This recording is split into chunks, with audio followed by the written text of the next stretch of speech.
अवधूत चिंतन श्री गुरुदेव दत्त भैया ब्रह्मलीन राष्ट्रसंत परमपूज्य सद्गुरु श्री भयऊजी महाराज यांच्या कृपाशीर्वादाने श्री दत्त जयंती सोहळा गुरु गादी पांचगणी येथे शनिवार दिनांक 14 डिसेंबर 2024 रोजी अत्यंत आनंदात व उत्साहात संपन्न झाला। श्री दत्त जयंती सोहळ्याची सुरुवात ब्रह्ममुहूर्तावर पहाटे पावणे 5 वाजता औदुंबर पूजनाने व ग्राम प्रदक्षिणा करून झाली।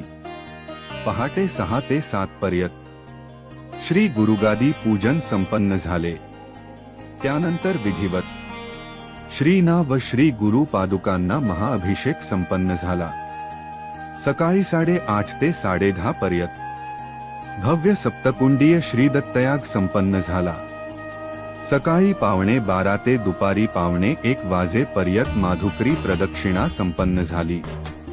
दुपारी 1 ते दुपारी 3 पर्यंत सर्व भाविकांना फलाहारचे वाटप करण्यात आले। ब्रह्मलीन राष्ट्रसंत सद्गुरु श्री भयऊजी महाराज यांच्या अध्यात्मातून सामाजिक परिवर्तन या प्रेरणादायी विचारानुसार सूर्योदय संकल्प 2024 अंतर्गत परमपूज्य श्री मोहन भाऊ प्रभाळे गुरुजी यांच्या मार्गदर्शनाखाली सामाजिक उपक्रमाची सुरुवात करण्यात आली। सूर्योदय शीत ऋतू योजने अंतर्गत 200हून अधिक गरजू महिलांना उबदार गालीचा वाटप करण्यात आले। सूर्योदय छात्रवृत्ती योजने अंतर्गत श्री घाटजाई विद्या मंदिर शाळेच्या 100 मुलांना व मुलींना संपूर्ण शालेय साहित्याचे किट वाटप करण्यात आले। सूर्योदय वसु स्वर्ग वृक्षारोपण योजने अंतर्गत गुरुगादी दर्शनासाठी येणाऱ्या सर्व भाविकांना 2000 पेक्षा अधिक तुलसी वृक्षाचे वाटप करण्यात आले। तसेच पारंपरिक परंपरेनुसार सायंकाळी 6:15 श्री दत्त जन्मोत्सव मोठ्या दिमाखात साजरा करण्यात आला। रात्री 8 ते 9:30 पर्यंत राधाकृष्ण भजनी मंडळ पांचगणी यांचे भजन संपन्न झाले।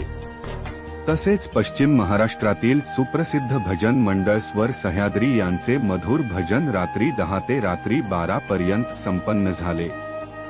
सायंकाळी 7:30 पासून सर्व भाविकांनी महाप्रसादाचा लाभ घेतला। ह्या सर्व भव्य कार्यक्रमासाठी महाराष्ट्रातून व परराज्यातून उपस्थित परमपूज्य ब्रह्मलीन राष्ट्रसंत सद्गुरु श्री भयऊजी महाराज यांच्या हजारो भक्तांनी श्री गुरु गादी दर्शनाचा लाभ घेतला।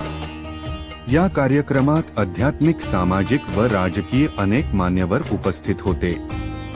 सर्व भक्तांना सद्गुरु श्री भयऊजी महाराज यांच्या विचारानुसार प्रसाद रूपात तुलसी वृक्षांचे वाटप करून सद्गुरूच्या आशीर्वादाने हा संपूर्ण कार्यक्रम मोठ्या दिमाखात पार पडला।